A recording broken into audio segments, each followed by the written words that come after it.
GST 2.0 సంస్కరణలు వచ్చిన తర్వాత దేశవ్యాప్తంగా 10% వృద్ధి రేటు చూడబోతున్నాం అని చంద్రబాబు చెప్తూ ఉన్నారు కదా. చెప్పాష్, అది ఆహ్వానించదగ్గ విషయమే. కానీ రాష్ట్రంలో కూడా అదే స్థాయిలో వృద్ధి రేటు ఉండాలంటే చంద్రబాబు గతంలో ఇచ్చిన మాటని నిరూపించుకోవాల్సింది, నిలబెట్టుకోవాల్సింది. మరి ఆ నిర్ణయం ఎప్పుడు తీసుకుంటారు?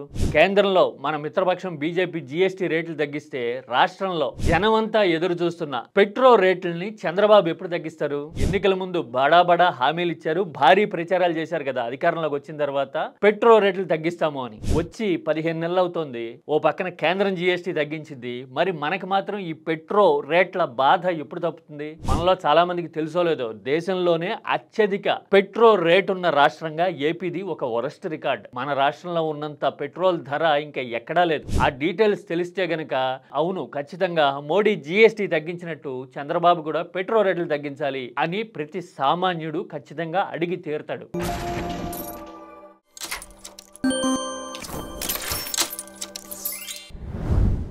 దేశంలో డీజిల్, పెట్రోల్ రేట్లు అత్యధికంగా ఉన్న రాష్ట్రంగా ఆంధ్రప్రదేశ్ది ఒక రికార్డ్. మన దగ్గర 108 నుంచి 110 రూపాయల మధ్య పెట్రోల్ రేటు ఫ్లక్చుయేట్ అవుతా ఉంది. మన చుట్టుపక్కల రాష్ట్రాలతో పోలిస్తే మనదే గోబ గుయ్యమనే అంత రేటు. తమిళనాడులో గట్టిగా 100 రూపాయలు ఉంటుంది పెట్రోల్ రేటు. కర్ణాటకలో అయితే 102, 103 రూపాయలు ఉంటుంది. అంటే మనకంటే 7 రూపాయలు తక్కువ. తమిళనాడు అయితే 10 రూపాయలు తక్కువ. పక్కనున్న తెలంగాణలో 107 రూపాయలు ఉంటే అటువైపున దూరంగా ఉండే కేరళలో అక్కడ కూడా 107 రూపాయలు ఉంది. ఆ రెండు రాష్ట్రాల కంటే కూడా 2 రూపాయలు ఎక్కువ మన దగ్గరే ఉంది. ఇంత రేటు దేశంలో ఎక్కడా లేదు. కేంద్రంలో అధికారంలో ఉన్న బీజేపీ పాలిస్తున్న రాష్ట్రాల్లో అంటే గుజరాత్, యూపీ లాంటి రాష్ట్రాల్లో కూడా లీటరు 94 రూపాయలు, 95 రూపాయలు మాత్రమే ఉంది. అంటే దేశంలో ఎక్కడా లేనంత మనం పెట్రోల్ మీద వసూలు చేస్తూ ఉన్నాం. అసలు పెట్రోల్ మీద రేటు ప్రతి రాష్ట్రంలోనూ డిఫరెంట్ గా ఎందుకు ఉంటుందో తెలుసా? ఒకటి, మనం క్రూడ్ ఆయిల్ కొంటాము, కొన్న తర్వాత దాని మీద ప్రాసెసింగ్ ఛార్జీలు పడతాయి. వాటి తర్వాత కేంద్రం ఎక్సైజ్ డ్యూటీ వేస్తుంది. ఎక్సైజ్ డ్యూటీ తర్వాత అది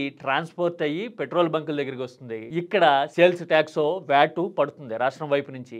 ఆ తర్వాత డీలర్ కమిషన్ ఉంటుంది. దాని మీద రోడ్డు సెస్ కూడా ఉంటుంది ఏపీలో 1 రూపాయి. వీటన్నిటిలోనూ అతి ఎక్కువ భారం మోపేది ఈ స్టేట్ విధించే వ్యాట్. ఈ వ్యాట్ 30% పైగా ఉన్న రాష్ట్రాల్లో పెట్రోల్ రేటు మోత మోగిపోతూ ఉంది. యూపీ లాంటి రాష్ట్రాల్లో పెట్రోల్ రేటు ఎందుకు తక్కువ ఉంది అని చెప్పేసానంటే వాళ్ళ దగ్గర వ్యాట్ అరౌండ్ 20% ఉంటే ఏపీలో 31-32% ఉంది రోడ్ సెస్ ఎక్స్ట్రా. కోర్స్ తెలంగాణలో కూడా వ్యాట్ మనకంటే 1 రవ్వ ఎక్కువ ఉన్నా కానీ వాడి దగ్గర రోడ్ సెస్ లేదు. మరి ఇవన్నీ కలగలిపితే మన దగ్గర 110 రూపాయలు లీటర్ అమ్ముతూ ఉన్నాం.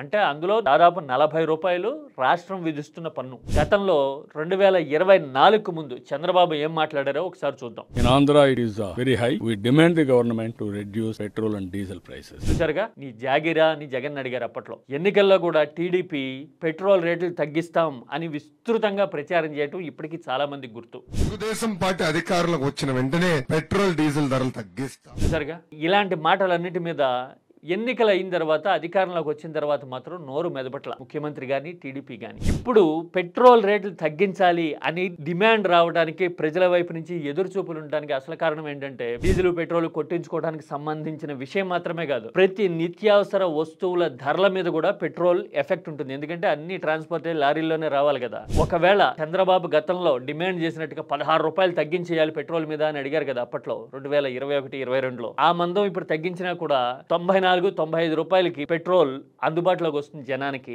దానివల్ల నిత్యావసర సరుకుల ధరలన్నీ తగ్గి మిడిల్ క్లాస్ బడ్జెట్ కనీసం 4 నుంచి 5 వేల రూపాయలు మారేందుకు అవకాశం ఉంటుంది ఖచ్చితంగా. ఎందుకంటే పెట్రోల్ రేట్లు తగ్గితే అన్ని సరుకుల ధరలు కూడా దాని ప్రకారం తగ్గుతాయి. అలా తగ్గించకపోవడం వల్ల ప్రభుత్వానికి రాష్ట్రం మీద 5 నుంచి 6 వేల కోట్లు ఎక్స్ట్రా ఆదాయం వస్తూ ఉందన్నమాట. మన దగ్గర నుంచి మిగతా రాష్ట్రాలతో పోలిస్తే ముక్కుపిండి వసూలు చేస్తున్న మొత్తం ఈ 6 వేల కోట్లు అని అనుకోవచ్చు. మనమేమో కొందరు తాగే మందుబాట్లు 99 రూపాయలకే అమ్ముతాము అని ప్రచారం చేసుకుంటున్నాం. అందరి జీవితాల మీద ప్రభావం చూపించే పెట్రోల్ని మాత్రం దేశంలో ఎక్కడా లేనంతగా 110 రూపాయలకి అమ్ముతూ ఉన్నాం. ఇది డిజాస్ట్రస్ రియాలిటీ ఆఫ్ ఏపీ. అంటే ఈ లెక్కన ఒకటి రేటు పరంగా చూసినా, రెండోది ఎన్నికల ముందు హామీ ఇచ్చారు కాబట్టి ఆ బాధ్యత నిలబెట్టుకోవాలి అని అనుకున్నా, లేదు కేంద్రం జీఎస్టీ రేట్లు తగ్గించింది కాబట్టి మీరు కూడా రెసిప్రోకేట్ కావాలి ఇక్కడ పెట్రోల్ రేట్లు తగ్గించి అని అనుకున్నా కూడా ఇప్పుడు పెట్రోల్ రేట్లు తగ్గించాల్సిందే అని సామాన్యుడు ఆలోచించడం కనపడుతూ ఉంది. మరి కేంద్రమే జోక్యం చేసుకుని జీఎస్టీ పరిధిలోకి తీసుకురావచ్చు కదా అని చాలా మంది అనుకుంటూ ఉండొచ్చు. కానీ ఇండియాలో పన్నులు రెండు రకాలుగా ఉంటాయి. కొన్ని రాష్ట్రాల పన్నులు అయితే జీఎస్టీ లాంటివి కేంద్రం విధించే పన్ను, వ్యాట్ లాంటివి రాష్ట్రాల పరిధిలో ఉంటాయి. కాబట్టి మా ఆదాయాన్ని మీరు దెబ్బతీస్తారా అని రాష్ట్రాలు వ్యతిరేకించి యాగీ చేసేందుకు అవకాశం ఉంటుంది. కాబట్టి కేంద్రం పెట్రోల్ ని జీఎస్టీ పరిధిలోకి తీసుకురావట్లా. ఒకవేళ అలా తీసుకొస్తే గనక పెట్రోల్ రేటు బహుశా 70 రూపాయలుగా 80 రూపాయలకి తగ్గేందుకు అవకాశం ఉంటుంది అని కూడా చాలా మంది మాట్లాడుతూ ఉంటారు. పైగా ఒకవేళ అలా తగ్గడం అంటూ జరిగితే గనక అది దేశ ఎకానమీకి బంపర్ బూస్ట్ అవుతుందేమో, ఆదాయం తగ్గినా కూడా. పైగా ఇప్పుడున్న ప్రత్యేక పరిస్థితుల్లో